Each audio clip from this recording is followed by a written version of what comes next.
Hello दोस्तों, इस video में हम लोग जानेंगे about the tectonic plates, why it collides and what happens after its collision. तो बने रहिए हमारे साथ इस वीडियो में till the and.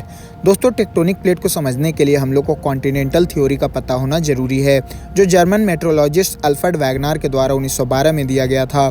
According to him, लगभग 200 million years ago there were only one super continent which name was Pangaea. It means all the earth. लेकिन बाद में यह टेक्टोनिक प्लेट के खिसकने के कारण टूटकर दो भागों में बट गया, जिसके उत्तरी भाग को लॉरेशिया और दक्षिणी भाग को गोंडवाना लैंड कहा गया।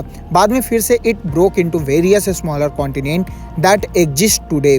पैंजिया में से अलग हुए उत्तरी कंपोनेंट में नॉर्थ अमेरिका, यूरोप, एशिया एवं दक्षिण कंपोनेंट में साउथ अमेरिका, अफ्रीका और ऑस्ट्रेलिया जैसे महाद्वीपों का निर्माण हुआ। हमारा देश भारत आज भले ही एशिया का भाग हो, लेकिन वास्तव में उस समय दक्षिण कॉन्टिनेंट मतलब गोंडवाना लैंड का ही एक भाग था और आज का अफ्रीका और भारत दोनों एक ही प्लेट पर टिके थे।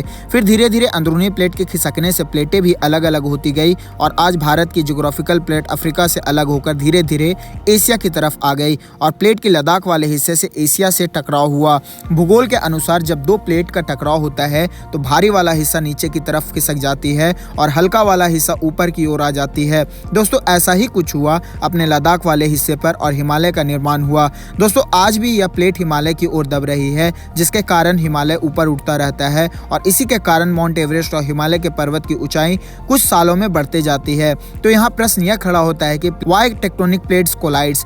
दोस्तों, tectonic plate collides because of the movement of magma in earth's mantle, और इस मूवमेंट को हम लोग कॉन्वेक्शन भी कहते हैं। जैसा कि हम लोग जानते हैं, पृथ्वी का निर्माण मैग्मा और चट्टानों से हुआ है। पृथ्वी के कोर में रेडियो एक्टिव प्रोसेस से उत्पन्न ऊष्मा मैग्मा को कॉन्वेक्शन करेंट्स में प्रवाहित करती है, जिससे गर्म मैग्मा ऊपर की ओर बढ़ता है जबकि ठंडा मैग्मा ऊपर की ओर गति करता है।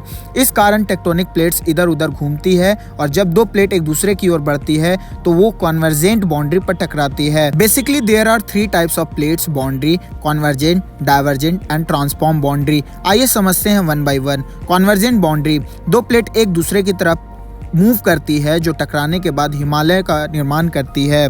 डाइवर्जेंट बाउंड्री: जब दो प्लेट एक दूसरे के अपोजिट मूव कर रहे होते हैं, जिसके कारण मैग्मा को एक गैप मिलती है और ऊपर की ओर तेजी से बढ़ती है, जिसके वजह से वोल्केनिक इरप्शन होती है और अंदर की मैग्मा बाहर आकर नया प्लेट की रचना करता है। ट्रांसफॉर्म बाउंड्री: इस गति में दोनों प्लेट एक दूसरे से खिसकती हुई जाती है, जिसमें ज्वालामुखी का खतरा तो कम होता है पर भूकंप जरूर आता है। फॉर एग्जाम्पल, हम जापान को देख सकते हैं, यहाँ पर ट्रांसफॉर्म गति के कारण अक्सर भूकंप आता है। प्लेटों का मूवमेंट भूकंप का कारण बनता है, जो ऊर्जा की लगातार प्रवाह से कंपन पैदा करता है, जिसके वजह से भूकंप महसूस किया जाता है।